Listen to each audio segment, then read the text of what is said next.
Welcome to another deep dive. Today we're going to be looking at mindfulness. Yeah. We're going way beyond just, the usual stuff you hear about Yeah, mindfulness. getting into the nitty-gritty. Exactly, exactly. We're using this really interesting audio chapter from all about mindfulness. Hmm. We're going to uncover some pretty surprising stuff, actually. Yeah. We're talking about how mindlessness, like the opposite of mindfulness, Right. can actually lead to like hilarious everyday blunders. Oh, yeah. We'll look at the link between mindfulness Yeah. and like living a longer, healthier life. Interesting. And even how, get this, how the Birdman of Alcatraz actually used mindfulness to kind of like Yeah. to thrive in like a Yeah. really tough situation. So Yeah, the chapter starts off talking about mindlessness and how it shapes our actions. It's like we're all on autopilot sometimes. totally, yeah. And they actually share this funny anecdote about this woman making a roast, Okay. and she's about to cook it, and she just like slices a piece off before putting it in the pot, like, Right. without even thinking. And she does it because that's just how her mom and grandma always did it. Oh, tradition. But get this, the real reason? The grandmother only started doing it because the roast wouldn't fit in her pot otherwise. It's funny how these things get passed down. I know, right? Yeah. And it's like, how many of us do things just because that's how it's always been done Right. without ever like stopping to ask if it even makes sense anymore? Absolutely. Yeah. That's a perfect example of operating on autopilot, Yeah.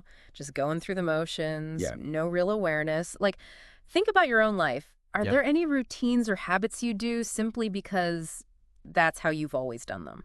Such a good question. Yeah. And that's what mindfulness is all about, waking up from that, start and pay attention. But the chapter goes beyond just, funny kitchen mishaps. Oh, They sure. talk about this young guy at a party. He's all excited. And in this moment of just pure mindlessness, Oh, no. he dives headfirst into an empty pool. It's a pretty powerful reminder, like, that not paying attention can have like real costs. Yeah, for sure.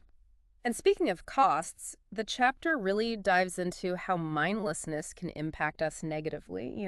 Okay. The author highlights having a narrow self-image, unintentionally being cruel to others, Mhm. feeling like you've lost control, Right. even missing out on your full potential. All because of mindlessness. All because of mindlessness, yeah.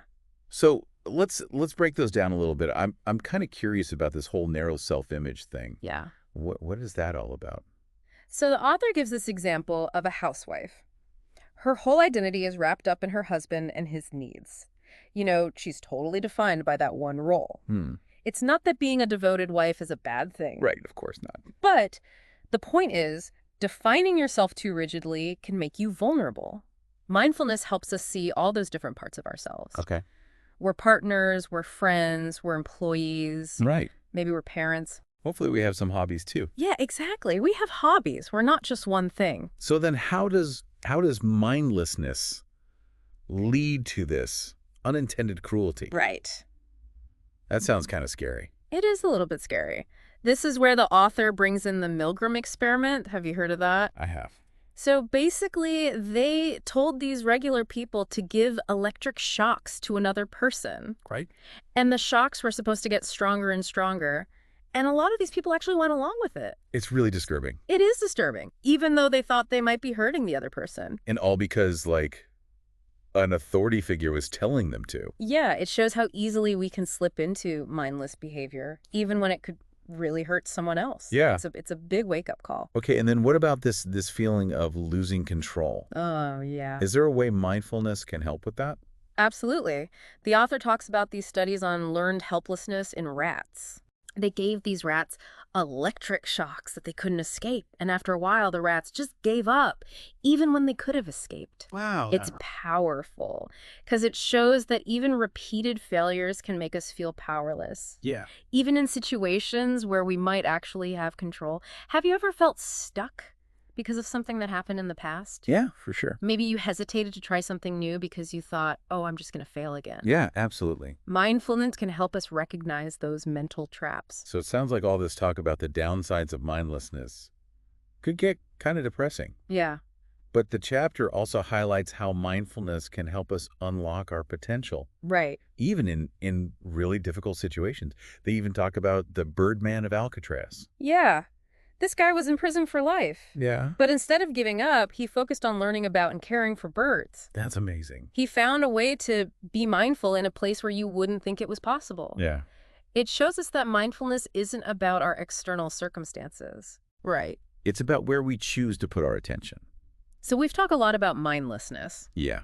But what exactly is mindfulness? How do we practice it? The chapter goes on to describe some key characteristics of mindfulness. Okay. The author talks about creating new categories, being open to new information, and being aware of multiple perspectives. Creating new categories, huh? Yeah. That sounds kind of abstract. What does that actually look like? Remember that story about the woman cutting the roast? Yeah. If she'd been more mindful, she might have stopped, questioned that assumption that she needed to cut it. Right, right. Mindfulness is about breaking free from that rigid thinking, you know? Okay, I think I'm starting to get it. So being open to new information, Yeah. that seems pretty straightforward. Yeah. But in real life, it can be tough to stay open when someone's viewpoint totally clashes with your own. Oh, absolutely. But the author emphasizes how important it is to consider different perspectives. Yeah. Even when they challenge our own beliefs. There's a good example of two business partners. There's a lot of misunderstanding. Okay. One partner thinks the other's being inflexible, but when they talk about it, the first partner explains that his consistency is actually valuable to the business. But they were able to understand each other better. They were, yeah, by being open to new information. Makes sense. And what about this whole awareness of multiple perspectives thing? Right. How does that play out in real life? Well, they tell this funny anecdote about a couple in therapy. They have completely different ideas about how often they, have sex. Oh, wow. It's a classic example of how two people can experience the same situation in totally different ways. Yeah.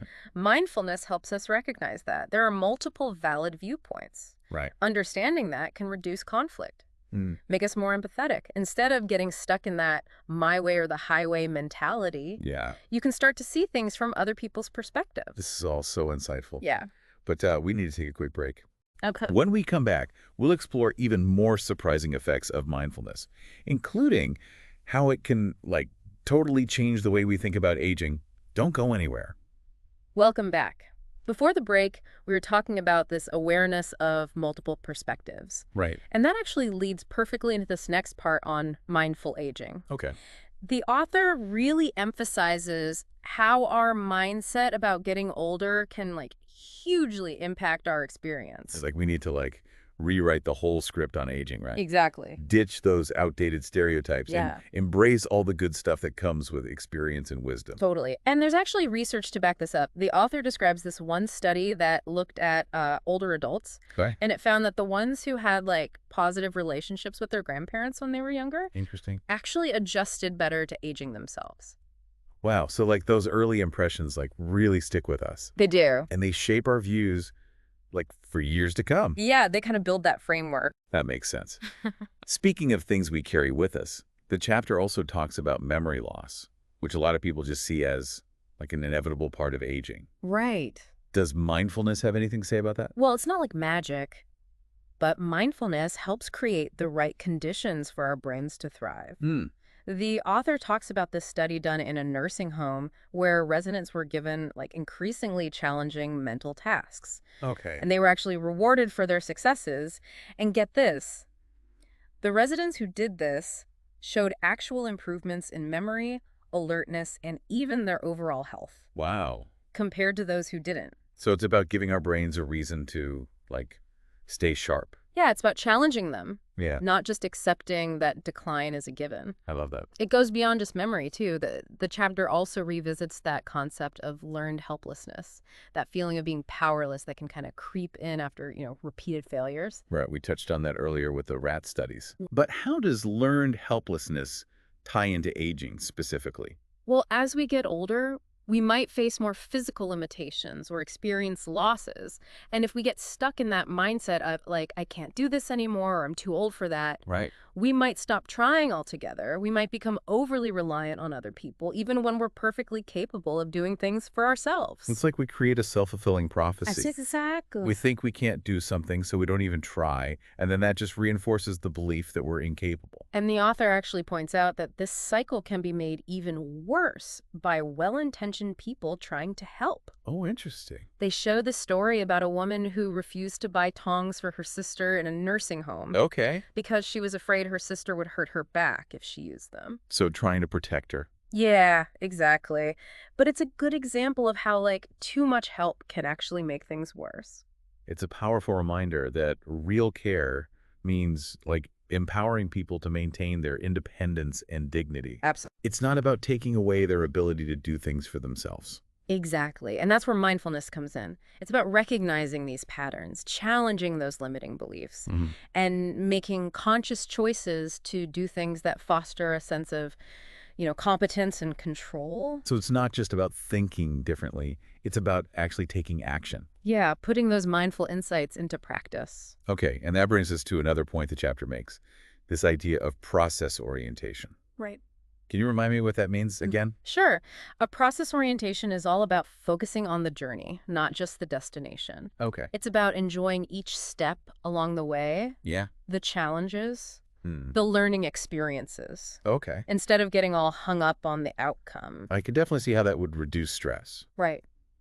But how does this connect to mindfulness? Well, the author makes the case that being overly focused on outcomes can actually make us more mindless. It takes us out of the present moment, fuels that anxiety about the future. And there's that example in the chapter about a scientist who, like, beats himself up because he hasn't read this particular journal article. Right. But if he thought about the process, all the choices that led him to that point, Yeah. he'd realize he just had other priorities, other demands on his time. It wasn't about being lazy or incompetent. Exactly. Yeah. And this process orientation can also, like, change how we judge other people. Oh, yeah. The author describes this study where they asked people to uh, evaluate the intelligence of these scientists who had made major discoveries. Okay. And they found that people thought the scientists were less intelligent when the achievements were presented as, like, a series of steps Huh. compared to when it was just stated as a simple fact. So they downplay the effort. It's like we downplay all the effort involved Yeah. and just focus on the end result. And this applies to our own lives, too. The author uses the example of playing golf. Imagine if you could just buy your way to a hole-in-one every time. Right. Where's the fun in that? It would be totally meaningless. Exactly. The whole point is the challenge. Right. The process of learning and getting better. It's about the journey. That's what gives it meaning. That famous quote, life is a journey, not a destination. And mindfulness helps us appreciate that journey, to be present in each moment, and to find that joy in the process. No matter the outcome. Exactly. This is all so insightful, and there's still so much more to uncover in this chapter. We'll continue our deep dive into mindfulness after a quick break. Okay, so we're back and ready to kind of wrap up our deep dive into mindfulness with some really interesting stuff from this chapter. Yeah, and it gets into how mindfulness can help us even in situations that seem, well, kind of hopeless. Like, Right? are there times when mindfulness can actually, like, change the game even when things feel really fixed or out of our control? Well, there's some interesting research on using mindfulness for pain management. The author talks about this study where they had these patients who were about to have surgery, and they taught them to reframe their experience of pain Okay. by, like, imagining themselves doing something else, Yeah. like playing football And that's- or getting ready for a dinner party. So it's like consciously shifting your attention kind of away from the pain. Exactly. And get this, the patients who used this technique actually needed less pain medication and recovered faster Wow. than those who didn't. That's incredible. It's pretty powerful, right? It shows that mindfulness can give us more power over our internal experiences, even pain, just by changing how we perceive it.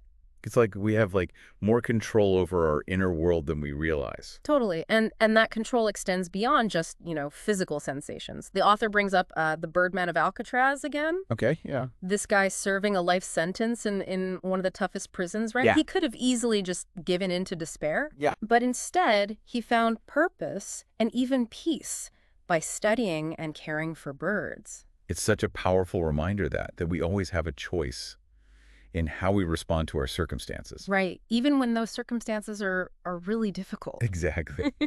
So as we wrap up this whole deep dive, what's the biggest takeaway you get from this chapter on mindfulness? I think for me, it's this idea that mindfulness isn't just like some abstract concept, Yeah. it's a real tool that we can use to navigate the challenges of life, to break free from those negative patterns, Right. to really tap into our full potential, and even just to find more joy in the process. I love that. And it's not just about like personal growth either. Yeah. The author emphasizes how mindfulness can also lead to more ethical and compassionate behavior. It's about making choices that benefit not just ourselves, but the world around us. Exactly. That's something I think we could all use a little more of. It's been such a fascinating journey exploring all these different aspects of mindfulness. Yeah, it's been great. And remember, mindfulness isn't a one-time fix. It's an ongoing practice. It's a commitment to bringing that awareness and presence into everything we do. Yeah, and even small steps Even small steps. towards greater awareness can make a big difference. Absolutely. Well, that's our deep dive into the world of mindfulness. We hope you've gained some valuable insights and are feeling inspired to explore this, a little bit further on your own. Until next time, keep diving deep and keep exploring that fascinating world within and around you.